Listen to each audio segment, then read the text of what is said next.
दुनिया के कुछ ऐसे अजीबोगरीब इत्तेफाक हैं जिन पर आपको यकीन नहीं होगा। दोस्तों, हम सभी कभी ना कभी कुछ अजीबोगरीब इत्तेफाकों से गुजरे ही हैं। किसी दोस्त के साथ जन्मदिन साझा करने से लेकर छुट्टी के दौरान किसी जान पहचान के इंसान से टकराने तक। लेकिन मैं डंके की चोट पर कहता हूँ, वे मानव इतिहास के इन चौंकाने वाले इत्तेफाकों के सामने कुछ भी नहीं है। तो जरा अपनी सांसें थामे रखिए, क्योंकि हम अब तक के कुछ सबसे ऐतिहासिक संयोगों पर एक नजर डालने वाले हैं।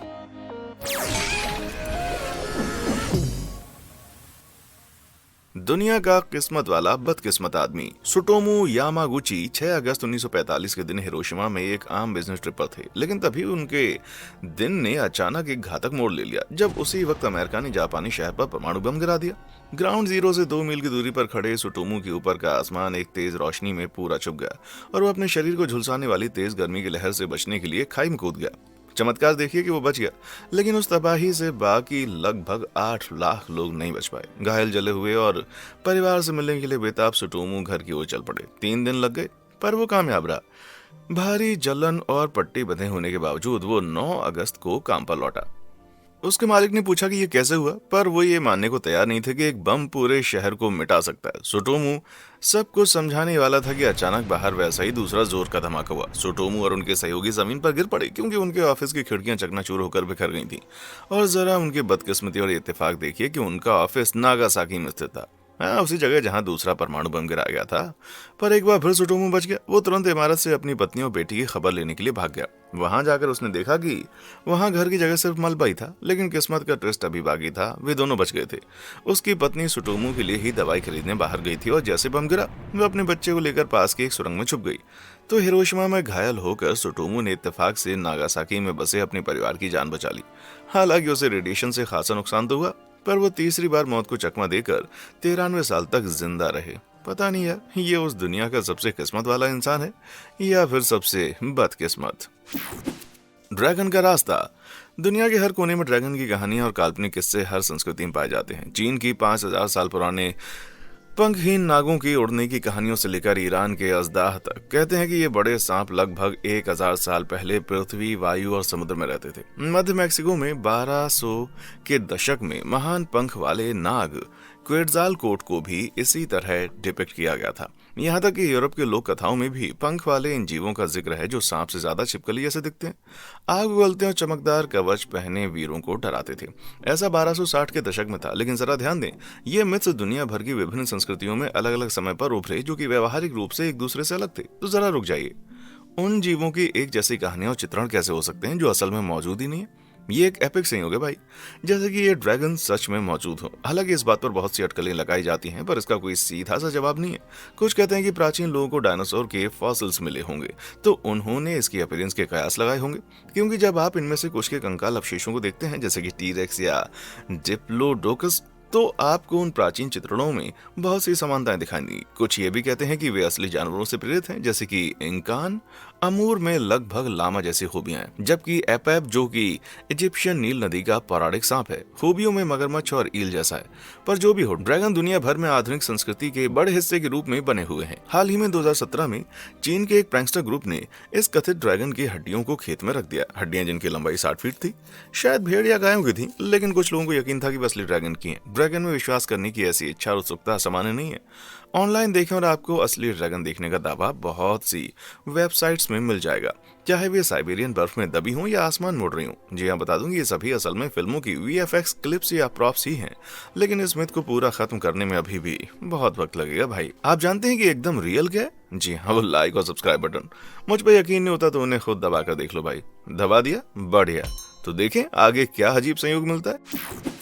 हेली की चित्रलिपि। प्राचीन मिस्र की सभ्यता जितनी आकर्षक है, उतनी ही रहस्यमय भी है, और पिरामिड जैसे स्ट्रक्चर्स इसमें आग में घी डालने का काम करते हैं। हाल ही में चित्रलिपि के इस सेट की खोज की गई, जिससे सबका दिमाग चकरा गया। ये मिस्र के एबाइडोस में फिरौन सिटी के मंदिर के ऊपर देखा गया। इस प्राचीन लेखन में एक हेलीकॉप्टर, एक विमान और भविष्य के विमान जैसी चीजें खोजी गई। पर यह ध्यान में रखते हुए कि पहला सिटी लगभग 3000 साल पुराना है, तो भाई इसके कोई सेंस ही नहीं बनती। तो क्या भविष्य के यात्रियों को प्राचीन मिस्र में हेलीकॉप्टर में टाइम ट्रेवल करके ऐसा शो ऑफ करने की सूझी थी, या फिर बाप रे, ये एलियंस का काम था?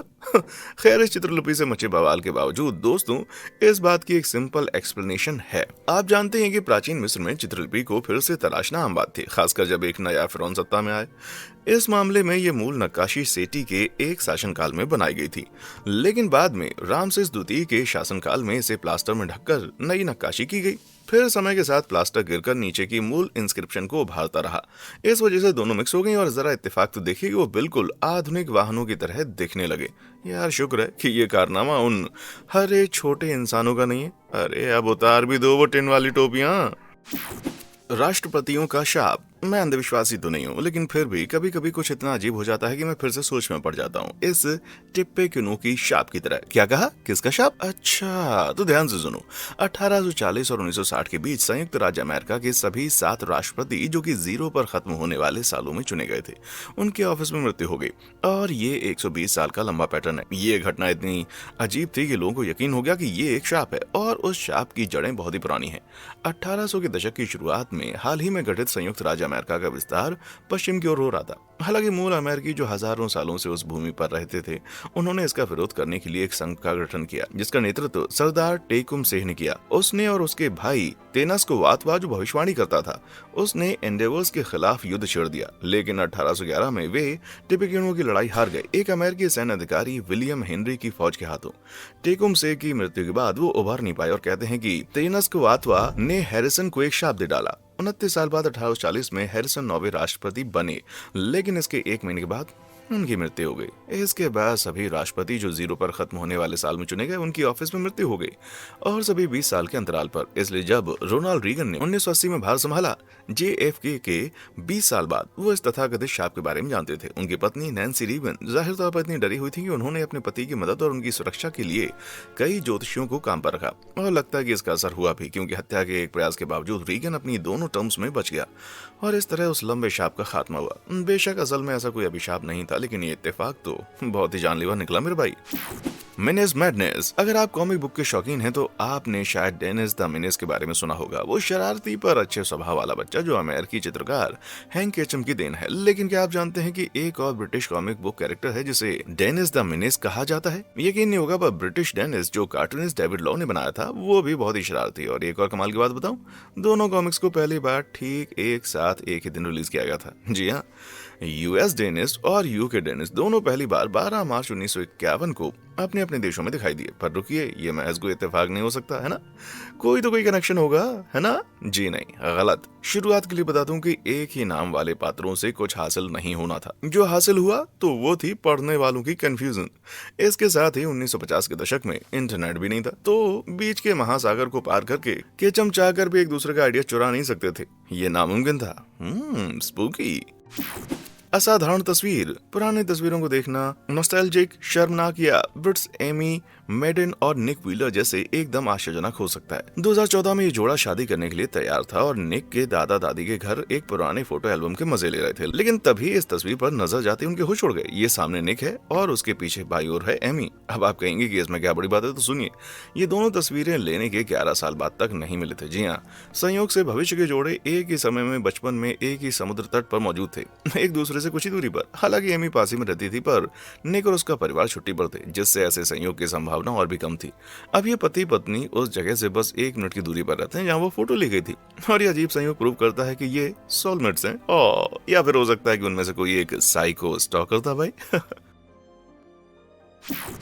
शेक्सपियर का भजन। आप सभी विलियम शेक्सपियर को तो जानते होंगे, अजी वही फेमस ब्रिटिश के नाटककार। लेकिन क्या आप ये जानते हैं कि उन्होंने बाइबल का एक भाग भी लिखा था? ठीक है, मैं मानता हूँ मैं अब सच्चाई को जरा तोड़ मरोड़ रहा हूँ, लेकिन एक अजीब इत्तेफाक की वजह से सच में कुछ लोगों को ऐसा लगता है कि ये एकदम सच है। ध्यान दीजिए, शेक और स्पियर शब्दों में 4 स्वर और 6 व्यंजन है ना? तो इन्हें एक साथ लिखने पर वो 46 जैसा दिखता है। तो 1902 में किसी बेवकूफ व्यक्ति ने फैसला किया कि क्यों ना बाइबल के 46 भजन को देखा जाए, वहां शायद कुछ दिलचस्प मिल जाए। आपको यकीन नहीं होगा, पर उसे वहां सचमुच कुछ मिला। अगर आपके पास किंग जेम्स की बाइबल पड़ी है तो भजन 46 पर जाएं। अब शुरुआत से 46वें तक गिने, वहां मिलेगा शब्द शेक। और अगर आप भजन के अंतिम शब्द से पीछे की ओर गिनते हैं तो वहां 40वां शब्द मिलेगा स्पीयर। ओ तेरी, एक बात और, किंग जेम्स की बाइबल वर्जन का अनुवाद लगभग 1610 में किया गया था। जरा अंदाजा लगाइए कि उस समय शेक्सपियर कितने साल के थे। जी हाँ, 46। इन सभी इत्तेफाक को कुछ लोग पक्के तौर पर मानते हैं कि उन्होंने बाइबल का वो भजन लिखा है, पर मुझे इस पर यकीन नहीं होता। लेकिन सच में ये एकदम अजीब बात है। आपको क्या लगता है? कमेंट सेक्शन में आके बताएं। देवताओं के हैंडबैग। क्या आपने कभी सोचा है कि भगवान अपनी चीजें कहाँ रखते हैं? नहीं, मैं भी नहीं जानता, लेकिन मैं आपको एक बात बता देता हूँ, उनके पास भी एक हैंडबैग है, हम इंसानों की तरह। ये बकवास जानकारी किसने दी भाई? अरे लंबे समय से मृत सभ्यताओं की प्राचीन नक्काशी ने। अच्छा भाई, ये देखो, ये लगभग 880 बीसी से चील के सिर वाले असीरियन देवता निस्रॉक हैं। वैसे असीरिया आज का आधुनिक इराक है और एक असीरियन पंखों वाले जिन की नक्काशी है। ये प्राणी खुद देवता नहीं थे, लेकिन उनके पास ईश्वरीय शक्तियां थी। आपने देखा होगा, दोनों हैंडबैग पकड़े थे। हाँ, दुनिया भर की प्राचीन संस्कृतियों ने अपने देवताओं को ऐसे बैग को पकड़े हुए दर्शाया है। यहाँ भी देखो, लेकिन ये नक्काशी प्राचीन मैक्सिको की है, जो असीरिया के दूसरी तरफ की दुनिया में है।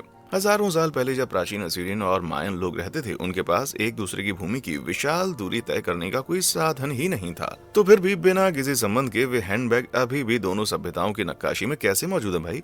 वैसे ख्याल क्या है?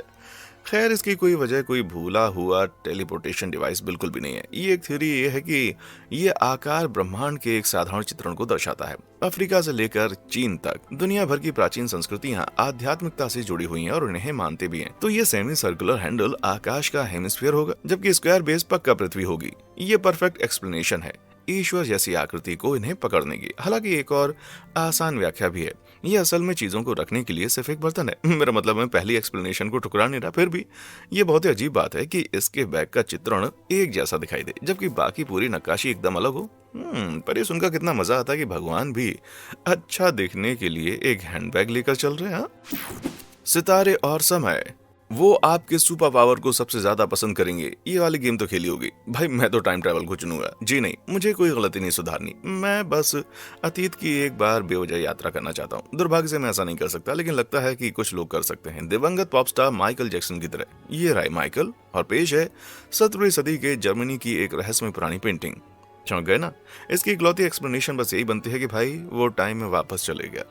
लेकिन ऐसा लगता है कि एमजे कुछ 100 साल पहले जाने से संतुष्ट नहीं थे, क्योंकि वो हूबहू 3000 साल की इस प्राचीन मिस्र की मूर्ति जैसे दिखते हैं। ये मूर्ति उस युग की है जब तूतनखामेन थे।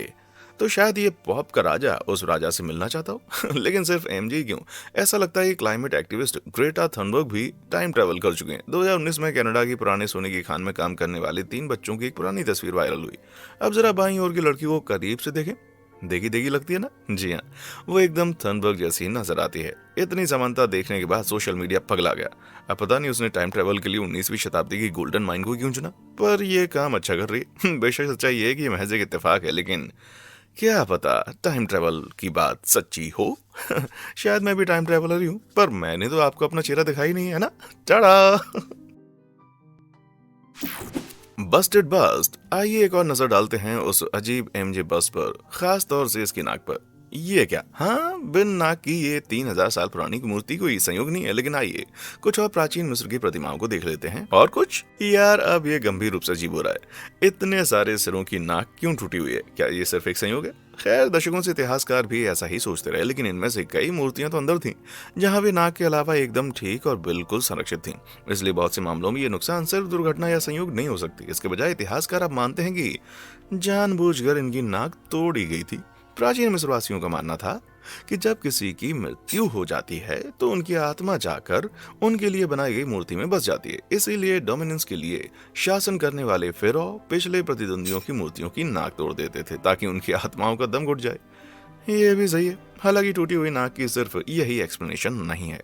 कुछ विशेषज्ञों का मानना है कि इसमें अंधविश्वासी कब्रगाह का भी हाथ है। कहते हैं कि जब लुटेरों ने फेरो की कब्र पर छापा मारा तो उन्होंने उनकी मूर्तियों की नाक भी तोड़ दी, ताकि आत्माएं कोई उनको बुरा शाप ना दे सके। अगर ऐसा है तो एमजे की उस मूर्ति की नाक उनके गुजरने से पहले तोड़ी गई या बाद में? प्रेम पत्र। आप आराम से बैठे हैं ना? बढ़िया, क्योंकि मेरे पास एक ऐसी कहानी है जो आपके दिमाग को हिला देगी। कहानी शुरू पॉल किरोचिन नाम के एक युवा अमेरिकी से होती है। कुछ साल पहले जब पॉल ने पे करने के लिए कुछ पैसे निकाले तो उसकी नजर एक चीज पर पड़ी। उनमें से एक नोट पर एस्टर नाम लिखा हुआ था। ये उसकी गर्लफ्रेंड का नाम था। उसने इसे मजाक में लेकर उस नोट को अपनी जेब में रख लिया और कैशियर को दूसरा नोट थमाया। उसी रात उसने उस नोट को लपेट कर एक गिफ्ट बनाया, ये सोचकर कि ये मजेदार सरप्राइज होगा। फिर वो एस्टर को डेट पर लेकर गया और उसे गिफ्ट दे दिया। उसे खोलने पर वो खुश होने के बजाय थोड़ा सा चौंक कर परेशान हो गई। उसने इसे एक तरफ हटाकर पॉल से कहा कि वो बाद में इसके बारे में याद दिलाए। पॉल का थोड़ा सा सर चकराया। ऐसे 2 साल बीत गए पर उस नोट का कोई जिक्र नहीं हुआ। पॉल और एस्टर का रिश्ता खिल उठा और उन्होंने शादी कर ली। फिर एक दिन अपार्टमेंट की सफाई करते वक्त पॉल उस नोट को पाकर हैरान रह गया। उलझन में उसने एस्टर से पूछा और उसका जवाब आपको पागल करेगा। ये पता चला कि उसने खुद ही नोट पर अपना नाम लिखा था। कुछ साल पहले एस्टर एक रिश्ते से काफी दुखी थी और हताशा में खर्च करने से पहले उसने कुछ नोट्स पर अपना नाम लिखा। उसने दुआ की अगर कोई आदमी उनमें से एक नोट वापस ले आए तो वो उसी आदमी को अपना पति बनाएगी। इसलिए जब पॉल ने उसे गिफ्ट में लपेटा हुआ वो नोट दिया तो वो समझ गई कि वो ही उसका सोलमेट है, पर तब वो उसे डराना नहीं चाहती थी। वाह, आप सोलमेट्स पर यकीन करें या ना करें, पर ये बढ़िया था गुरु। जरा देखूं कि मेरे नोट्स पर किसका नाम है भाई। 7 सिर वाली मिस्ट्री। 2016 में एक अजीब तस्वीर इंटरनेट पर वायरल हुई। इसमें चट्टान में उकेरा गया वो रहस्यमय 7 सिर वाला चित्र था जो लगभग 5000 बीसी पुराना था। ये नक्काशी उस सांप देवता के रूप जैसी थी जो साइबेरिया में मशहूर है, जो कि अजीब नहीं है जब तक आपको ये पता नहीं चलता ये सांप देवता प्राचीन साइबेरियाई संस्कृति का हिस्सा नहीं है, बल्कि प्राचीन मैक्सिको में दुनिया की दूसरी तरफ वे चिकोमेकोटल नामक देवी की पूजा करते थे, जिसका मतलब 7 सांप होता है। क्या पता ये प्राचीन मैक्सिकन नक्काशी जो साइबेरियाई वाली जैसी है इसकी ही इमेज हो और हजारों मील दूर भारत में लोग अभी भी हिंदू सर्प देवी मनसा की पूजा करते हैं जिन्हें अक्सर चित्रित किया जाता है। जी हाँ, 7 सांप से ही, लेकिन इन संस्कृतियों में हजारों सालों का डिफरेंस है और ये एक दूसरे से काफी दूर भी हैं। तो उनके पास इस तरह के समान धार्मिक प्रतीक कैसे हो सकते हैं? क्या ये सिर्फ एक संयोग है? ये हम ये कभी नहीं जान सकते। हालांकि हम ये जानते हैं कि दुनिया भर के प्राचीन लोगों द्वारा सांपों का सम्मान किया जाता था। वे घातक रेज़मे हैं और अपनी त्वचा को हटाने की अनोखी क्षमता भी रखते हैं। प्राचीन सेमाइट्स और मेसोपोटामिया के लोग इसे अमर होना, जबकि हिंदुओं ने इसे एक पुनर्जन्म जैसा माना। मूल रूप से सांप बहुत ही शक्तिशाली होने के लिए फेमस है, जिससे समझ आता है कि उन्हें भगवान क्यों माना जाता है। पर यह 7 सिर एक अजीब पहेली बना हुआ है। पर इंसानों का 7 नंबर के साथ एक अजीब लगाव रहा है, चाहे वो धर्म हो, मिथ हो या अंधविश्वास। 7 नंबर की तलाश करें और ये आपको हर जगह मिलेगा।